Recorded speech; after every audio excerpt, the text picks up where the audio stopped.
Bem-vindos a esta talk sobre o futuro da advocacia. A profissão está a conhecer importantes desenvolvimentos, há desafios regulatórios, há desafios jurídicos, há também novas tendências a nível de digitalização e sustentabilidade e connosco temos um painel de ilustres convidados que passa a apresentar e que vão analisar connosco os desafios da atividade e da indústria jurídica. E passo a apresentar José Luís Moreira da Silva, presidente da Associação das Sociedades de Advogados de Portugal, a ASAP, e sócio também da SRS Legal, João Cavaleiro, fundador da Cavaleiro e Associados, e Rui Almeida, CEO da Moneris. E, Rui, começo por si, precisamente porque é o único aqui que não trabalha Sem dúvida. nem advocacia. Mas nós temos uma nova lei que vai entrar em vigor, pelo menos há essa intenção, que vai abrir no fundo, a possibilidade às sociedades multidisciplinares, ou seja, sociedades formadas por profissionais de várias áreas e que vão poder prestar serviços, incluindo serviços jurídicos, combinados com serviços de consultoria, de contabilidade e outras áreas. Como é que vê esta possibilidade? Filipe, antes de mais, muito obrigado por me receberem e, naturalmente, cumprimento os restantes membros do painel. Essa ressalva inicial para dizer que estou a falar da casa alheia, por assim dizer, mas é sempre um gosto porque, de facto, contamos cada vez mais com o apoio de profissionais na área jurídica para também desempenhar o nosso papel da melhor forma junto dos clientes. Eu penso que muitas vezes a discussão que se tem em relação a esta matéria é uma discussão um pouco dicotómica, o sim ou não. Eu, francamente, acho que não é uma questão de sim ou não, é quando e como. E acho que, se me é permitido, acho que a profissão da advocacia, os reguladores em particular, devem puxar a si, de facto, a forma como este processo de multidisciplinaridade vai ser implementado. Porque ele, na prática, já existe hoje, em boa verdade. Existe sob duas formas. Escritórios que trabalham com firmas de auditores, por exemplo, consultores. Existe de duas formas. Existe através das empresas internacionais, não só as famosas Big Four, mas outras também, que já têm práticas multidisciplinares em Portugal, por força da diretiva ou da aplicação da Diretiva Comunitária de Serviços e que lhes permite, tendo serviços jurídicos noutros países, transportar esses serviços para um outro país. São concorrentes diretos sem dúvida alguma, e portanto já têm objetivamente uma prática na área de consultoria financeira e uma prática na área jurídica. E depois, infelizmente, temos de uma forma mais informal, claramente, e em alguns gabinetes de contabilidade mais pequenos, práticas, como sabemos, recorrentes de solicitadoria ilícita. Essa é uma realidade com a qual nós, no desenvolvimento do nosso projeto empresarial, nos deparámos e que erradicámos completamente. Como sabem, a Moneris cresceu através da aquisição e adquirimos cerca de 26 gabinetes de contabilidade. E, portanto, essa foi uma purga, se me Ou seja, na sua opinião, é preferível que a lei contemple essa possibilidade e que esteja tudo regulado? Ora, aí está. É muito pior, penso eu, não ter uma regulação apropriada que garanta um modelo de governo para esta multidisciplinaridade do que termos a situação que temos hoje, que é uma situação que põe em causa a concorrência objetiva ou leal concorrência entre os diferentes players, quer aqueles que atuam na área financeira, quer aqueles que atuam na área jurídica, e por outro lado acabamos por ter práticas de facto informais que de facto podem pôr em causa até temas como a independência, a ética, a deontologia. E o tema da independência é precisamente um dos aspectos que os críticos desta lei mais frisam. Sem dúvida. Acha que é possível assegurar a independência do advogado num contexto em que está, por exemplo, inserido numa sociedade que tem outro tipo de profissionais? Acho que sim. Contabilistas? Filipe, acho que sim, até porque acho que muitas vezes confunde-se, mais uma vez, multidisciplinaridade com interdisciplinaridade, pluridisciplinaridade, transdisciplinaridade. Confunde-se um pouco estas temáticas. A multidisciplinaridade preserva os silos do conhecimento, ou se quisermos, das atividades respectivas. E, portanto, eu acho que é perfeitamente possível fazê-lo. Aliás, eu costumo dizer que é muito mais aquilo que nos une do que aquilo que nos separa. Porquê? Porque ambas as profissões são profissões reguladas ou autorreguladas. Ambas as profissões têm regras do ponto de vista de ética, de deontologia, de conduta muito próximas. Ambas são sociedades, tipicamente, em que temos sócios de capital e sócios de indústria. Os desafios que o Filipe anunciou há pouco, como os desafios da sustentabilidade, da digitalização, afetam as duas profissões. E, portanto, eu vejo aqui a escala e a sinergia como algo de positivo. Não devemos subestimar essa dimensão do tema, da independência e do conflito de interesses, que claramente deve estar salvaguardado para qualquer uma das profissões. E há situações, por exemplo, em que, por exemplo, um contabilista pode ser obrigado a prestar alguma informação ao fisco ou em tribunal, por exemplo. Um advogado, se calhar, não pode... É verdade. Mas como é que se concilia isso? Mais uma vez, a multidisciplinaridade, perdão, não pressupõe que as empresas, que duas áreas de negócio, no caso a prestação de serviços jurídicos e a prestação de serviços de consultoria financeira, atuem no mesmo cliente em simultâneo. A multidisciplinaridade não implica necessariamente isso. Agora, podem haver projetos de pluridisciplinaridade. Eu vou-lhe dar um exemplo ou dois, que nós trabalhamos muito com advogados em equipas multidisciplinares. Não é? Temas como o whistleblowing, ou canal de denúncias, temas como o Regulamento Geral da Proteção de Dados, onde claramente é preciso um ângulo do ponto de vista de gestão e de processual, e depois há um ângulo claramente do ponto de vista jurídico, e também há um ângulo do ponto de vista tecnológico. Eu acho que ter equipas, de facto, que têm conhecimentos nessas três dimensões, aportam valor ao cliente. E no final do dia, o cliente é aquilo que interessa, o mercado é aquilo que interessa. Que é melhor serviço, no fundo. Pronto. Portanto, esta restrição que é feita à multidisciplinaridade na área jurídica, e a multidisciplinaridade, note-se, já é uma realidade em todas as profissões reguladas, com exceção da atividade jurídica, da advocacia. Se considera de alguma forma que isto poderia pôr em causa a missão do advogado. Não parece que seja esse o caso. Parece-me que temos de criar modelos de governo adequados. E depois podemos discutir se queremos um modelo totalmente integrado ou um modelo não integrado, se queremos um modelo colaborativo, um modelo de parceria estratégica. E tem que haver uma espécie de Chinese Wall entre das organizações, Absolutamente. A dificuldade, se calhar, está aí depois E depois podemos falar em dimensões como o controlo, o risco, a partilha de risco, o controlo, a partilha de proveitos ou de resultados, a dimensão da autonomia técnica. Pronto, isso são depois outras dimensões que podemos discutir. Portanto, a multidisciplinaridade, sim ou não, parece-me que é uma forma dicotómica de ver as coisas que não responde verdadeiramente ao desafio. João, a mesma questão. O que é que acha, enquanto advogado, como é que vê este tema? Obrigado. Enfim, obrigado nós. Eu quero sinalizar que o Económico tem sido desde sempre um meio que apoiou e está preocupado com as questões da advocacia, portanto também isso é uma certa missão pública e por isso temos que devolver, enfim, esta preocupação. E aproveitar aqui a própria presença do Rui em relação ao Moneris já de si desafiante, porque mostra que de facto estamos a caminho. Mas nós quisemos ter aqui um painel verdadeiramente multidisciplinar. É verdade. Ora, e nesse sentido eu vou cumprir essa missão sem que nada tenha sido combinado. E vou, enfim, ser um bocadinho advogado de ponderação. Eu manifesto uma posição de princípio de alguma reserva, okay? Se calhar um bocadinho fruto do tecido empresarial que eu acompanho, enfim, do norte e centro do país, que olham ainda muito para o seu advogado e para o seu conselheiro, muito numa lógica de franca independência. Agora, se me perguntar se a lei, no fundo, enfim, está a avançar e se todo o contexto estatutário da ordem acompanhar, ora bem, o nosso posicionamento é ter sempre um plano B e saber como reagir e proativamente abordar a temática. Se, como o Rui elenca, em operações multidisciplinares, nas fusões, nas aquisições, é altamente recorrente. Nós temos esse trabalho em conjugação com as sociedades, enfim, mas sempre falou numa ótica de independência, não é? Ora bem, e dou-lhe conta que boa parte dos clientes que nós acompanhamos, tecido empresarial, enfim, nortenho e do centro, vê isso com bons olhos. Prefere ter à mesa, francamente, equipas diversas, com independência na verdadeira acessão da palavra. Ora, se de certo modo as sociedades multidisciplinares avançarem, se isso está em causa, não, se os advogados souberem reservar esse apontamento. Porque há uma trave mestra, e aproveito também aqui a presença, enfim, do Presidente da ASAP para nos contributos que sei que tem tido. Se nós conseguirmos no quadro legal e estatutário salvaguardar, temos que salvaguardar sempre um aspecto absolutamente essencial, que é o segredo profissional, que é a trave mestra, digamos assim. É essa que não estávamos a falar agora, não é? Ora, é preciso ser absolutamente cioso em relação a isso. O sigilo, no caso de um advogado, não é bem a mesma coisa em relação a outros profissionais. O exemplo que trouxe numa situação, enfim, litigiosa final, em que a obrigação, até legal, de um técnico oficial de contas provavelmente será transpor e abrir toda a transparência, em determinados contextos, para um advogado terá que existir outras preocupações. Dir-me-á, ora bem, isso está na esfera de cada um, claro. É evidente que cada um dos advogados é que tem que ser o guardião. Se as sociedades multidisciplinares avançarem, terá que ser cada um de nós a fazer esse exercício. E, portanto, é importantíssimo. Outro aspecto também que me parece relevante no quadro que possa vir a avançar é o aspecto das Chinese Walls. Mais uma vez, se tiver uma atividade de negócio, em regra, há um aspecto de segredo que é essencial. Ora, isso tem que existir. O segredo é a alma do negócio, não é? O sabe e diz muito bem.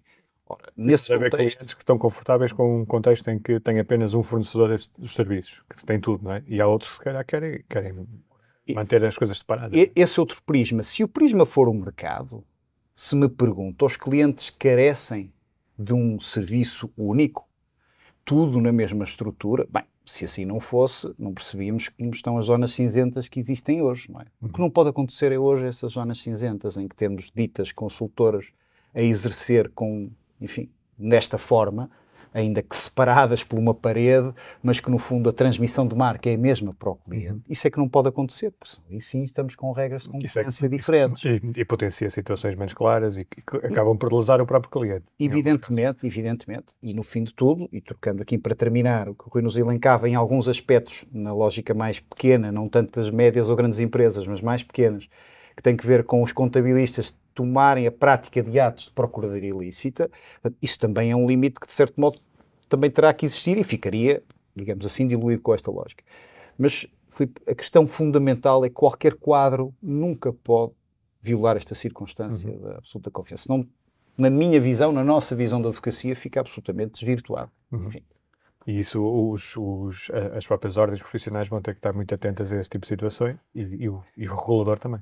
Para as ordens profissionais, neste caso, o problema será o estatuto, não é? Portanto, o estatuto de ordens de advogados é que depois vai ter que ter aqui um exercício de adaptação face a este contexto, se de facto ele avançar ou se mantiver neste limbo, porque a verdade é que já houve esta oportunidade antes e estamos ainda num processo de resistência e eu se calhar vou esperar aqui que se calhar o meu colega de painel me convença da bondade da solução. Portanto, já não falo nos aspectos fiscais, enfim, que há aí uma iniquidade. A palavra ao Zé. Exatamente, para ver se nos convence. Temos, entretanto, um brevíssimo intervalo e voltamos já de seguida.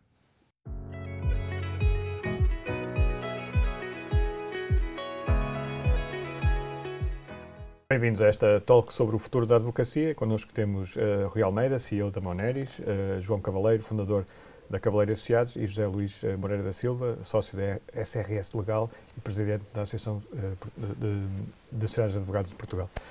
E íamos passar para si, José Luís, precisamente para perceber qual é a sua visão e também da ASAP, obviamente, deste tema da multidisciplinaridade, se é bom para o mercado, é bom para os clientes que passem a existir sociedades compostas por profissionais de várias áreas, incluindo jurídicos?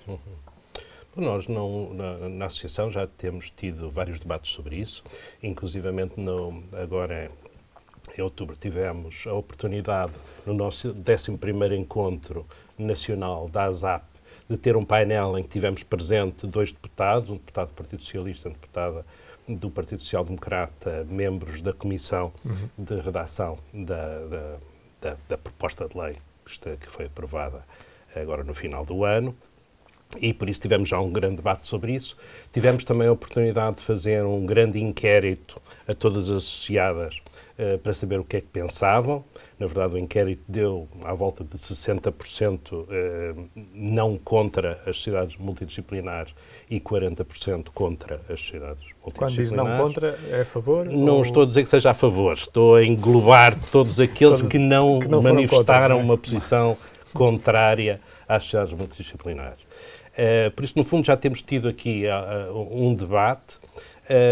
Agora, eu gostava de pôr aqui alguma água fria na discussão, porque não é forçoso que se venham a constituir sociedades multidisciplinares com consultoras ou auditoras e advogados. O que é que temos neste momento? Tínhamos alguma calma na apreciação do assunto. Foi apenas aprovado um simples artigo na Assembleia da República que permite a constituição de sociedades multidisciplinares. O trabalho não finda aqui. Agora, o que vai ser necessário é que cada uma das ordens dos advogados proponham à Assembleia da República, faça propostas para a alteração dos estatutos de cada uma das ordens e incorpore estas nova realidade das sociedades multidisciplinares na realidade concreta de cada uma das profissões reguladas. Isso é um processo que ainda vai demorar o seu tempo. Por isso ainda vai demorar o seu tempo. E, na verdade, tínhamos sempre de onde é que isto vem. Isto vem do artigo 25 da Diretiva Serviços, que prevê a possibilidade de constituição de sociedades multidisciplinares. Mas ela própria, este artigo 25, tem uma regra clara de exceção. Ou seja, diz para as profissões reguladas podem não ser constituídas sociedades multidisciplinares. Isso foi já ultrapassado. A Assembleia da República aprovou a possibilidade de constituição de sociedades multidisciplinares em todas as profissões reguladas, por isso também nos advogados. Agora, resta saber como é que isso vai ser concretizado. E eu dou aqui um exemplo muito simples que penso que dá para explicar. França. Como é que França transpôs? Já transpôs há alguns anos, bastantes anos, logo a seguir à Diretiva de Serviços, mas transpôs de uma forma que restringiu a constituição de sociedades multidisciplinares a profissões jurídicas. Em França, contrariamente a Portugal, há várias profissões jurídicas reguladas, dependendo, por exemplo, se é advogados inscritos no Conselho de Estado, se é advogados inscritos nas jurisdições superiores ou intermédias ou inferiores. Nós aqui em Portugal também temos duas profissões jurídicas, os advogados e os solicitadores. Por isso, eu não sei se, e o debate está grande, aliás, a nova bastonária já se pronunciou sobre o assunto, eu não sei se não vai haver, como em França, uma restrição a profissões jurídicas e continuará a haver sociedades multidisciplinares, mas restritas a profissões jurídicas. A diretiva, no artigo 25, diz claramente que, quando é autorizada a constituição de sociedades multidisciplinares, pode ser restringido relativamente a questões deontológicas, questões de imparcialidade e independência e questões de conflitos de interesse. Isto não está regulado ainda na lei, tem que ser regulado. E como é que isto vai ser concretizado? Acho que ainda vai ser uma grande discussão pela frente. Indo diretamente à sua questão, como é que as sociedades de advogados em Portugal, pelo menos representadas na ASAP, veem este tema, nós vamos aqui um bocadinho no sentido que aqui já foi exposto pelo Rui. Ou seja, elas hoje existem informalmente. Pronto, é uma realidade que é uma concorrência desleal. E se existem é porque os clientes querem isso. Alguém quer isso. Alguns clientes pelo menos não querem. sei se serão os clientes, será imposto aos clientes, mas pronto. Agora, e há aqui uma grande dificuldade da Ordem dos Advogados em fiscalizar esta realidade. Isto torna situações difíceis de compaginar.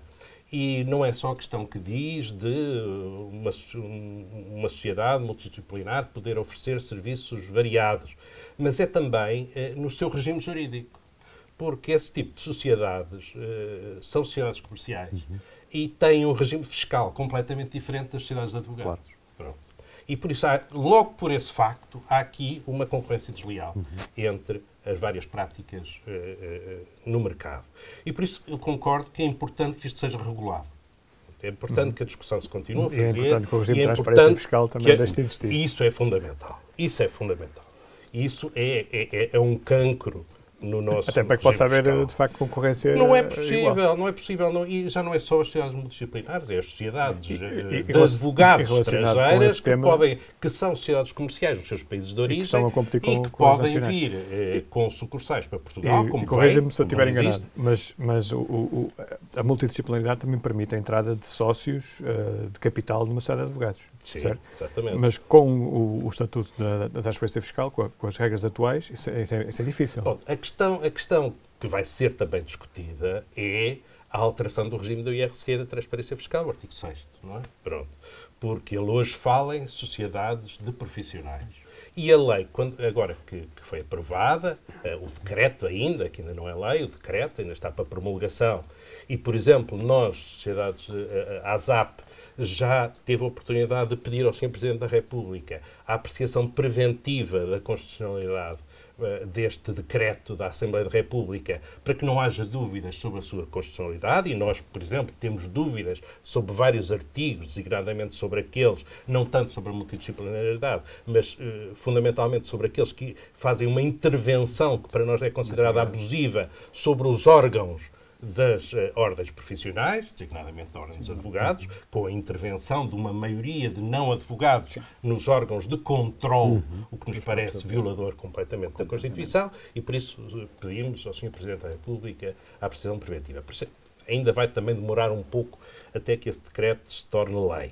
Mas esse decreto apenas, como digo, é muito lacunar neste aspecto. Aliás, ali não era nem sequer o aspecto principal na Assembleia da República, era mais das alterações às ordens profissionais, por isso ao regime das associações públicas profissionais, e não tanto, e aproveitou-se e incluiu-se o artigo das sociedades multidisciplinares. Mas a questão fiscal é fundamental. A questão fiscal, seja por esta forma, seja por outra qualquer. Aliás, é iníquo que seja pela forma das sociedades multidisciplinares que se vai resolver o problema da transparência fiscal. Mas olhando para o aspecto, para o tema por esse ângulo, é positivo para as sociedades portuguesas essa mudança, não só desse aspecto da lei, mas também a possível entrada de capital fresco nas sociedades por parte de investidores que não são advogados? Isso é uma questão que resta ver se é possível que venha a ser concretizada. Como disse, ainda estamos muito longe de chegar ao fim desse percurso, não é? Isso já existe noutros e pode potenciar países, fusões entre escritórios. Exato, e pode haver o controle noutros países, fundos, não digo cá, mas noutros países há sociedades de advogados que são detidas por não advogado. Por isso, isso já existe noutros países. E aqui ao lado está num caminho claramente nesse sentido, aqui ao lado, quer dizer, em Espanha está nesse caminho claramente. O primeiro foi o Reino Unido, como se sabe, mas aqui ao lado em Espanha talvez seja o país mais próximo desse regime. Já tem essa experiência já há cerca de uma década em Espanha. Sim, exatamente. Outros países são muito mais restritos, como digo, França é muito mais restrito, a Alemanha é muito mais restrito, outros países fizeram a transposição de formas muito mais limitadas. Por isso resta ver qual vai ser o regime português.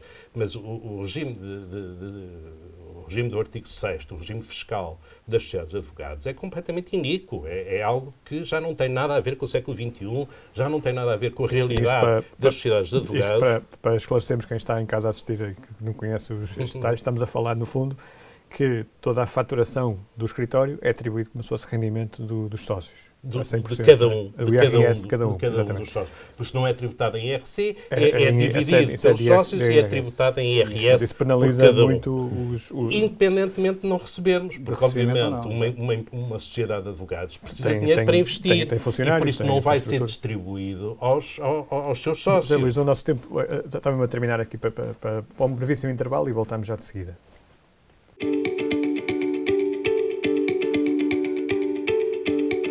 Bem-vindos de volta a esta talk sobre o futuro da advocacia. Estávamos a falar sobre o tema das sociedades multidisciplinares, que é um tema que se arrasta há vários anos e que tem causado alguma polémica e que está a conhecer desenvolvimentos importantes a nível legislativo. José Luís estava a falar do aspecto da transparência fiscal, portanto, do impacto que isto tem nos advogados. Estava a comentar que, ironicamente, o tema vai ser resolvido por via desta questão das sociedades multidisciplinares. Eu perguntava-lhe, relacionado com este tema, portanto, estamos a falar de se de facto ocorrer uma entrada no mercado jurídico, por exemplo, das Big Four e de outras marcas internacionais com muita robustez e capacidade de investimento. Como é que acha que os escritórios tradicionais vão poder competir com esses gigantes? É através da aposta na tecnologia, por exemplo? Bom, repare, essas Big Four já estão. Já têm todas as sedes de advogados e a praticar aqui em Portugal. Por isso, o que nós precisamos, o que as sociedades de advogados portuguesas precisam, é claramente se fortalecer em termos económicos. E para isso precisam de um regime fiscal que seja atrativo, um regime fiscal que lhes permita esse investimento, que não as penalize sempre que tiverem que fazer investimentos, por exemplo, investimentos tecnológicos hoje em dia para uma sociedade de advogados significa centenas de milhares de euros. Mas podem juntar-se e trabalhar em conjunto. E isso é difícil, não é? Isso é difícil quando isso é uma penalização para a própria sociedade. Por exemplo, por isso é que nós temos exportação cada vez mais, exportação de serviços para o nosso mercado-alvo normal, que é o da CPLP, dos países de língua oficial portuguesa, que têm regimes jurídicos muito parecidos com os nossos. Fazer esses investimentos também são investimentos muito elevados e todo esse tipo de investimentos não se compagina com o regime fiscal que hoje temos, em que penaliza os próprios sócios que não recebem o dinheiro para poder pôr na sociedade para fazer investimento, mas são tributados na mesma como se o tivessem recebido. Este é que é o grande problema. E isto não acontece com sucursais estrangeiras que vêm para cá, porque têm o regime normal do IFC, e não se compagina, por isso, com todos esse tipo de sociedades. Agora, se me diz, e aliás isto foi, o Partido Socialista sempre nos acenou com a cenoura de que este regime seria revisto com a criação das sociedades multidisciplinares. Eu tenho, apesar de tudo, muitas dúvidas, porque se, imaginemos, uma sociedade faz sócio um contabilista, se isso for possível, no futuro, e com isso transforma-se numa sociedade multidisciplinar, será que o fisco, a autoridade tributária, vai considerar que isso é verdadeiro ou que é apenas uma forma falsa de transformação do regime do IRC normal das sociedades profissionais para o regime do IRC das sociedades multidisciplinares? Eu não sei o que é que a autoridade tributária vai entender sobre isso. Não é? E do passado da autoridade tributária tenho algumas dúvidas que a questão fique resolvida desta forma. Se não for efetivamente uma sociedade multidisciplinar ou for apenas a introdução de um ou outro sócio de uma outra profissão apenas para poder almejar ter um regime fiscal diferente. Por isso eu acho que não era essa a forma de resolver o problema. Era realmente alterando o regime do artigo 6º do Código do IRC e passando a ter um regime que permita a opção, que é isso que nós queremos, a opção, as sociedades poderem optar entre o regime normal do IRC, das sociedades comerciais, ou manter-se no regime do artigo 6º do IRC. Vamos ouvir a opinião do Rui em relação a este tema das multidisciplinares. Você acha que estas preocupações... Eu estou muito alinhado com as preocupações que o José Luís enunciou, naturalmente, quer do ponto de vista dos temas do capital, quer dos temas da distribuição de resultados, os temas também do ponto de vista daquilo que é o âmbito desta multidisciplinaridade. Como disse muito bem, há vários waves, não é, de aplicação de multidisciplinaridade que são muito diferentes. A Alemanha, a Itália e a França aplicaram de uma determinada maneira, muito mais stringente, com os agentes de propriedade intelectual, com os notários, com os agentes de administradores de insolvência. Portanto, circunscreveu um pouco esse âmbito de multidisciplinaridade dentro daquilo que é consagrado de serviços jurídicos lato sensu, não é, por assim dizer. Outros países foram mais além. O que é paradigmático é que Portugal é provavelmente dos últimos países, se não o último país, a adotar a multidisciplinaridade. Ela já existe em França, acontece? Já existe em Espanha, já existe em Itália. Mas tem a ver com a resistência por corporativismo puro. Por corporativismo puro. Não há que lhe negar.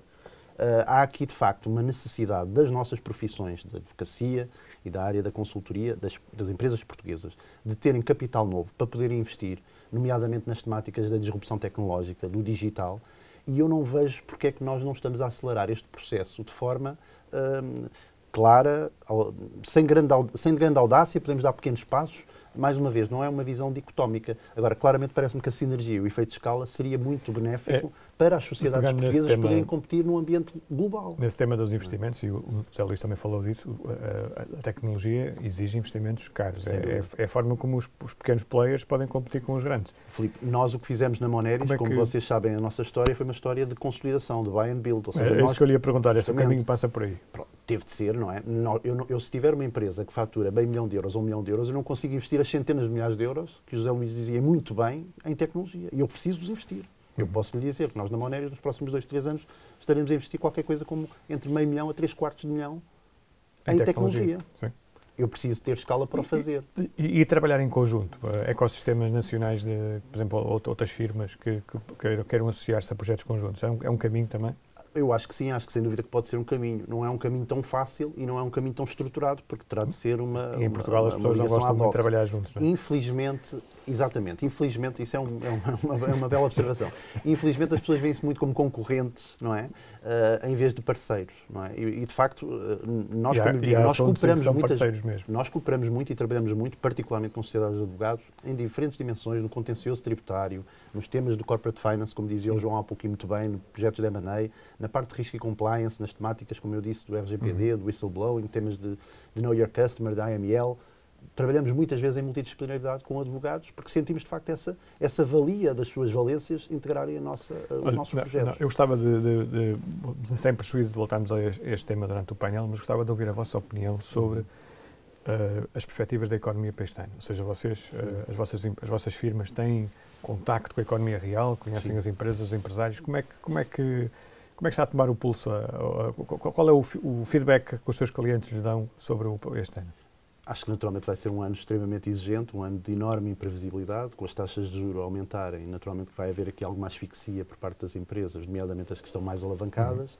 Há enormes dúvidas sobre o comportamento do turismo para este ano. Ainda ontem estava justamente a acompanhar os nossos escritórios do Algarve e estive com várias entidades ligadas ao turismo. Aparentemente os sinais não são negativos, okay? Mas há uma expectativa muito moderada relativamente ao poder económico que os visitantes de Portugal poderão ter e o impacto que isso poderá ter a nível do turismo.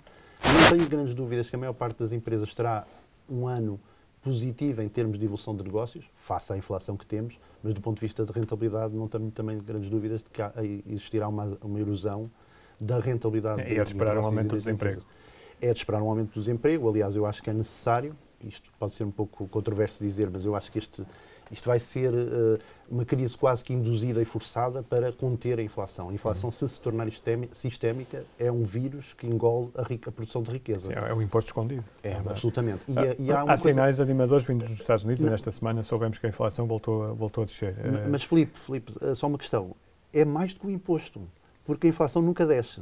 A inflação sobe. Sobe. Ou seja, depois dela estar lá, os preços não voltam a baixar. Fica instalada. Não é? Fica instalada. E, portanto, a perda de compra é definitiva. É de esperar também um aumento do número de insolvências. Claramente. Portanto, eu imagino que tanto na vossa área como na área dos advogados, que é de esperar aqui um aumento do trabalho nessa área, no fundo. Sim, e aquilo que eu falo com muitos amigos que tenho, felizmente, advogados, dizem-me que já começam a haver muitos pedidos para estudos de despedimentos coletivos, o que não é nada positivo, naturalmente. Nós ainda não conseguimos sentir isso, felizmente, a nível da microeconomia, mas efetivamente acho que nos espera um ano muito desafiante. João, vamos passar já para si, mas primeiro fazemos só um brevíssimo intervalo e voltamos já de seguida.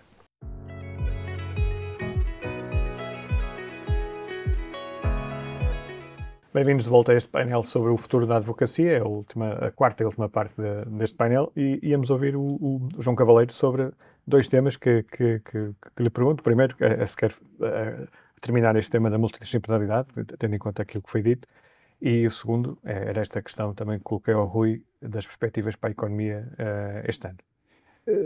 Sabe, Filipe, eu se calhar preferia até começar pela última, porque na verdade é o problema, enfim, dos clientes e das pessoas, e é para isso que nós existimos. De facto, o debate da multidisciplinaridade é muito em circuito fechado, mas hoje fico já satisfeito que o Zé Luís já trouxe uma ideia de que 60% dos sims foram sims com reserva, e portanto eu fico já satisfeito em relação a isso, não deixando também de concordar com muitas das linhas. Enfim. Eu se bem percebi, não é 60% não é sim.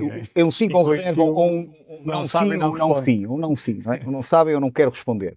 E portanto, aí já nos sinto mais confortável que há mais pessoas com algumas reservas. Mas enfim, olhando um bocadinho para a economia, sobretudo numa sociedade como a nossa, enfim, muito costumamos chamar uma relojoaria assim muito exclusiva, muito dirada às pessoas, vemos a economia muito por o oráculo dos clientes. O que é que lhe posso dar conta? Duas realidades que nós experienciamos. Se forem médias, grandes empresas, o grande problema que nos trazem é ou falta de mão de obra, ou problemas correlacionados com, enfim, o tecido industrial muito com faltar o equipamento A ou B, portanto, ineficiência de conseguir chegar ao produto, ainda que tenha um mercado, e, portanto, a realidade das PMEs é substancialmente diferente. Ou seja, mesmo que sejam aquelas exclusivas em mercados que sejam francamente rentáveis ou até exportadores, o problema é correlacionado muito com o custo de financiamento. Ora, como grande parte das PMEs estão muitíssimo alavancadas, fazem-se, no fundo, todo o trabalho que se viu da advocacia até agosto, eu diria, julho, agosto, foi imensas transações, imenso interesse pelo mercado internacional, pelas PMEs portuguesas, coisa que não se via, que eu francamente nunca tinha visto com esta intensidade, e foi um travão de tal forma, a partir de agosto, tudo o que estivesse dependente de uma operação bancária simplesmente ficou, não acabou, mas exatamente, ficou no congelador. E há também um tema também que é pouco falado, mas que por acaso damos hoje conta na edição desta semana do Jornal Económico, Sim. que tem a ver com as empresas que concorreram a mecanismos de financiamento com garantias públicas e que agora estão a ficar em dificuldades porque as taxas de juros subiram e é um problema que de facto sente que isso acontece. Sem dúvida, com um adicional, inclusive, cruza isto com o próprio investimento público. Repare, se for verificar na lógica de investimento, enfim, muito ligada a financiamento ou incentivos públicos, alinhamentos do PRR, temos já hoje candidaturas claras dos clientes dizendo que já não vão conseguir cumprir o plano que tinham já até estruturado, uma vez que tivemos aumento de custo de todas as mercadorias e, no fundo, aumento de custo de financiamento. E, portanto, hoje, depois de já terem a fase contratualizada, sentem já dificuldades em honrar os compromissos. Não conseguem cumprir. E, portanto, isto já numa lógica de expansionista e, portanto, de cumprir o plano que tiveram na sequência dos PRRs e de todos os programas, digamos assim, de financiamento. E, portanto, note, o problema é, de facto, mais profundo. A melhor figura que eu consigo encontrar é uma espécie de um túnel luminoso, que estamos em 2022 e depois entramos em 2023, saímos do túnel e está um nevoeiro tremendo. É a sensação que eu sinto e que retiro dos empresários e das empresas com quem eu vou trabalhar. E eu sei que se aparecer uma luz ao fundo do túnel, seja um comboio a vir da nossa direção. Ora bem, eventualmente isso.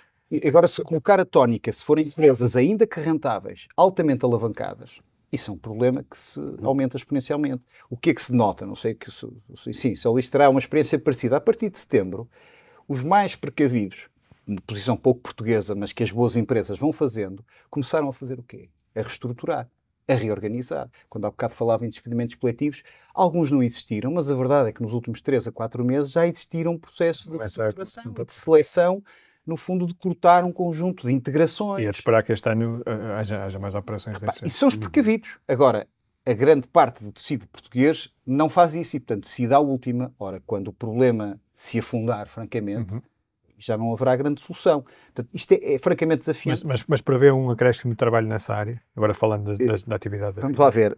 Na área que me diz do ponto insolvências, reestruturações, eventualmente, quer dizer, laboral também. O laboral aumenta exponencialmente, pelo menos na estrutura e na realidade que nós temos, muito também direcionada para a advocacia de negócios, portanto, esse bloco de atividade que nós acompanhamos, sim, o laboral vai subir, as reestruturações societárias também surgem, há fusões já em curso internas, no fundo, reestruturações de grupo, no sentido de tentar responder melhor às necessidades e, portanto, nesta lógica. No plano mais particular, o que é que nós vemos? Vemos uma tendência, nós temos uma realidade muito do trabalho da sucessão familiar, do património pessoal. O que vejo é vários empresários, depois de setembro, a reestruturar a vida empresarial da sua família, ou seja, de como está, não a vida da empresa, mas do próprio empresário. E tenho visto uma tendência relativamente acelerada, e isto o que é que significa? Eles preveem que o que vem, no fundo, será ou pelo menos será muito incerto, não é? E querem precaver-se. Claro, exatamente. Portanto, isso é evidente. José Luís, eu pedia também um comentário sobre este tema da economia, também o feeling que vocês recebem dos vossos clientes. A SRS é um grande escritório. O que temos visto ciclicamente é em momentos de grande expansão económica, muitas operações de M&A, muitas operações de investimento interno e externo, etc. E em ciclos depressivos. Temos uma pressão enorme sobre o laboral, sobre as reestruturações empresariais, sobre o contencioso. E por isso, numas sociedades como a maior parte das associadas da ASAP, que são realmente multisserviços e por isso têm todas estas áreas, enfim, equilibram-se quando têm uma área que menos produtiva num ano e outras que são mais produtivas num ano. Devo dizer que apesar dos sinais de dificuldade e de desconhecimento do futuro cada vez maior que se sente, com as pressões, a verdade é que se tem vindo a verificar uma continuidade do investimento estrangeiro em Portugal. Não só na área imobiliária, onde isso é muito forte. Fatores que têm a ver com a atratividade do país, com a atratividade com a deslocalização de outros mercados que antes eram muito atrativos e que agora já não são. Agora estão perto da guerra. Exato, que já não são, e por isso dentro da Europa há realmente uma deslocalização aqui para Portugal, que nos tem sido favorável, espero que continue. Também, por outro lado, os Estados Unidos, que com esta administração voltaram outra vez a estar no mercado internacional, coisa que não tinha acontecido, e vê-se um crescimento grande. Isso tem a ver também com o dólar forte face ao euro, e por isso vê-se também aqui um grande investimento norte-americano. E por isso vê-se ainda, quer através de fundos de investimento, quer de private equities, hedge funds, etc., e quer no setor imobiliário, quer em M&A, na aquisição de empresas, se verifica que não baixou esse ritmo, pelo menos para já. não é? Por isso, vamos ver o que é o futuro. Realmente o futuro é muito incerto. Entramos num 2023 que será muito difícil. Agora aproveito. Mas, para já, ainda não vemos... Uma das áreas que conhece bem, que trabalha bem, a área da energia. Se a memória não me falha. Sim. Como é que vê a evolução dos preços da energia em 2023? E como é que isso casa também com a nossa própria evolução macroeconómica? Muito rapidamente. Eu acho que não vão baixar, claramente não vão baixar. Aliás, enfim, embora haja aqui algumas entidades que têm previsto uma baixa do valor do petróleo até ao final do ano e por isso não voltar a subir a níveis de $100 ou mais de $100 o barril. E ficar ali, mas mesmo assim ficar à volta de 80 continua a ser bastante elevado. Nós já tivemos o barril de dólar em momentos de grande expansão mundial a $50 e abaixo disso. Por isso, ficar nos 80, por exemplo, ainda é muito bom para países produtores não do Médio Oriente, por exemplo, Venezuela ou, por exemplo, Angola, em que $80 já é bastante o barril. Para eles já lhes permite vantagens significativas. No Médio Oriente bastam quase $20 para ser vantajoso. Mas pronto. Por isso, eu acho que o preço da energia se vai manter. Mesmo estas aquilo que o Rui estava a dizer há um bocadinho, veio para ficar e vai ficar instalado. Exatamente. E esta deslocalização para a pressão sobre questões climáticas, para energias renováveis, isto implica investimentos muito grandes, porque é uma energia cara. E este é o tema que nós sempre estamos a terminar, temos 2 minutos, inicialmente, e é o tema que eu vos pedi um comentário muito conciso sobre, nós sabemos que, por exemplo, na área das finanças verdes vem aí um conjunto de regras que as empresas vão ter que cumprir para poderem ter acesso ao financiamento bancário. Mas falta quem faça o trabalho de validação do cumprimento dessas regras. Claro. O que eu vos queria perguntar é se acham que isto é uma oportunidade para os escritórios de advogados, para os contabilistas e para os consultores, e em que medida é que as vossas organizações, eu agora perguntava na qualidade de sócio da SRS e não da ASAP, como é que estão a posicionar para isso? E começava por si, muito rapidamente. Obrigado.